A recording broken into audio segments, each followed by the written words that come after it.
Most people start their days with a clear plan of what needs to be done. Taking the kids to school, going to work, grocery shopping, socializing with friends. But for some, a routine day can quickly turn into one they'll never forget when a friend, relative, or other loved one vanishes without a trace. For many people, a day rarely goes by without seeing a missing person's face plastered on TV or the internet.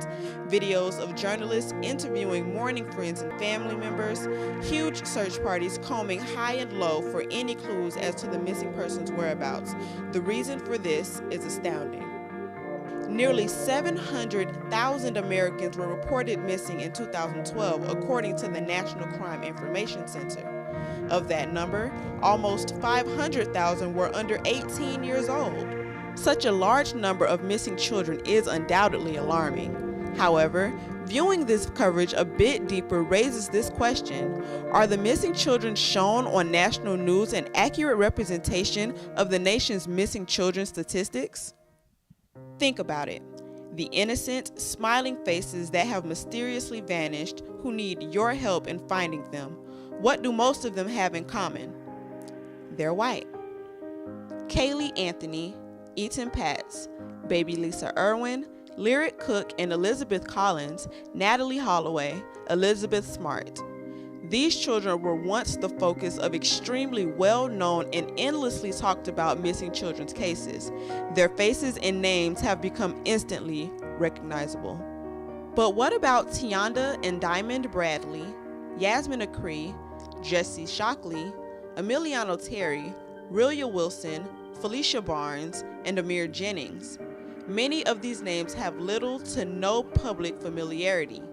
This becomes even more of an issue when you learn that 40% of America's missing children, nearly 200,000 kids, are African American. Part of the reason lies where most of these cases begin, with local law enforcement, and the absence of urgency and proper protocol taken in many missing Black children's cases. Anthony Fulton, an industrial engineering student at Florida A&M University, experienced this firsthand when his first cousin, 12-year-old Jarvis Turner, vanished. He was born in Wadley, Georgia. I don't know if you know where that's at. It's around Augusta, Georgia. But yeah, he was a pretty cool kid. In August 2000, Jarvis, an only child, was walking home from his grandmother's house in Wadley, Georgia, a small town stretching nearly 5 square miles with a little over 2,000 residents. The majority of the town is African American, but in the neighborhood where young Jarvis lived, Black people were the minority. Wadley is just a little town, so he was a sheriff of that town. Was it a predominantly white Yes. county? Yes. Like what would you say would be the percentage of African American and white? I would say 60% white, 40% Black. During his fateful walk home, Jarvis disappeared. When his family dialed 911, responding officers did close to nothing in recovery efforts. Fulton said, in retrospect, all the officers said was there wasn't any more they could do. To this day, no one had seen or heard from Jarvis. Fulton believes his family should have gotten more support from the town's police department. He was young. He didn't know, and they say he ran away. And I think they said that because they didn't really want to look for him. In most missing children's cases, one of the first steps towards a child's recovery is issuing an Amber Alert.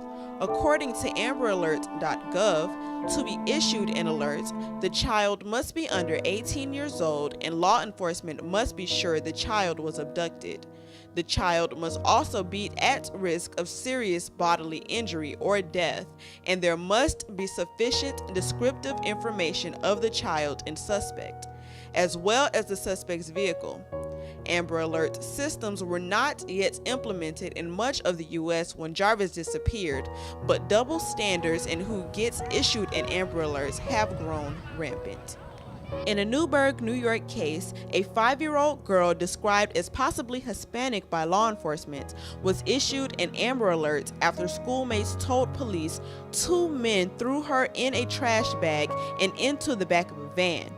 None of the children knew the girl's name. There was very little descriptive information, and not a single parent reported a child missing that day. Despite this, the girl was issued an Amber Alert, which was later called off due to lack of evidence. However, in the case of 16-year-old Texas girl Alicia Moore, no Amber Alerts was issued when she went missing after exiting her school bus. Her family reported her missing, but police didn't find an alert necessary because there was no evidence proving she was abducted. Moore's body was found 3 days later in a trunk about 40 miles from her home. In both these cases, the required evidence for an Amber Alert was lacking. So why was an Amber Alert, something that's been proven crucial to a child's recovery, issued for only one of the 2 girls? No law enforcement agency will admit to doing so, but racial profiling of missing African American children is indeed prevalent. This can be seen in the way missing children are labeled. It's been noted that when an African American child is reported missing, police quickly deem them runaways. When this happens, the urgency of the case is dissolved into one that receives little attention from law enforcement. The runaway label means no Amber Alert, no immediate police search, and no media coverage. Fulton doesn't believe Jarvis would have run away. No. No, definitely not. Ultimately, many of these children are never found. The actions of law enforcement starts a trickle-down effect with the media. If a case isn't a priority for police, it won't be with the media. If it don't get any attention, it's going to be forgotten about eventually. And it's going to be just put off in the back as a cold case. National media outlets such as CNN are responsible for generating news and information to the general public daily. Each of these outlets are in a race to obtain the latest and breaking news coverage. Although African Americans make up a significant chunk of the nation's missing children's population, it's rare to see one of these children being discussed at length on mainstream TV news. According to an academia.com article on missing black children in the media, these kids are underrepresented in national headlines compared to white children.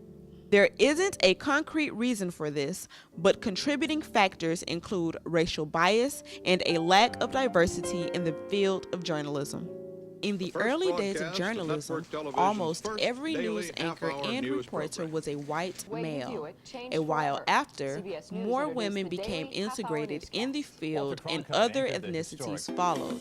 Today, there is a lot more diversity in journalism than ever before. But many news agencies' decision makers, such as higher executives and media owners, represent the industry's majority Caucasian presence. Child victimization cases have proven to be ratings gold in the media, but these organizations seem to choose stories with subjects who the majority audience identify with best. Take the case of Elizabeth Smart. When Smart was abducted in Salt Lake City in June 2002, she was quickly named America's missing child due to the case's vast amount of coverage. A month earlier, 7-year-old Alexis Patterson disappeared from her school's playground. At the time, coverage of Patterson's case hadn't left her home state of Wisconsin. The constant updates of Smart's case quickly faded Patterson's chances of being recovered. Smart was found alive months later. Patterson, on the other hand, hasn't been seen or heard from since. In Jarvis's case, he was never afforded media attention, not even from local news agencies. Fulton said he also wished his family did more to help. They could have did way more, because that's all they did.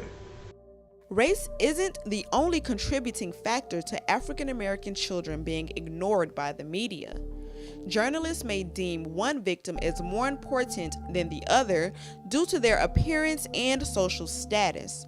Children who are viewed as attractive have a higher probability of receiving national attention than less attractive children. The same goes for children whose families are higher up on the social ladder, as opposed to those whose families may live in a poverty-stricken parts of town. Another underlying factor for the lack of media attention is the motivation for revenue. News agencies depend on large-sized audiences for profit. They broadcast the most impactful stories with subjects who are relatable to the audience. When viewers and listeners have something to identify with, there's a good chance they will revisit the organization's channel, station, or website. In any case, all missing children should be treated with equal urgency. African American children are no less important than their white counterparts. Media outlets may see a need to satisfy the attention of their predominantly white audiences, but they shouldn't ignore the nation's minorities. It really affected me dramatically because we were very, very close. As I said, he was my first cousin, and he looked up to me. And most of the time when I ever go visit my family, I always go visit him. And we were just always around each other. Like, he was always like just right next to me, just like my little brother. That's how I saw him as, like my little brother. So when he did go missing, it's like I lost like my brother.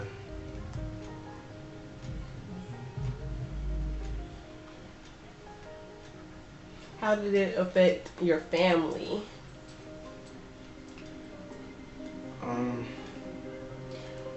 Family-wise, it really affected my mom because she was there to raise him and to see him be born. And you know, that's my mom's sister's son, so they're obviously very close. Much of the blame can be placed on insufficient law enforcement protocol and journalists who report only with the nation's majority in mind.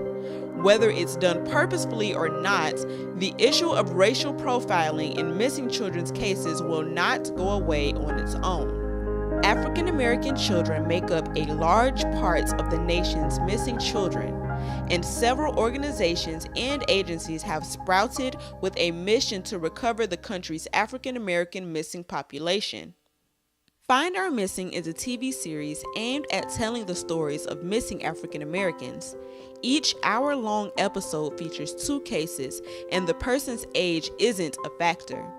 The show provides viewers with every known fact of the case, including police evidence. They use as many details as possible with the hope that any witnesses will come forward with tips. The show also gives viewers contact information for the police handling each case. Hosted by actress S. Epatha Merkerson, Find Our Missing has helped shift the focus to missing African Americans.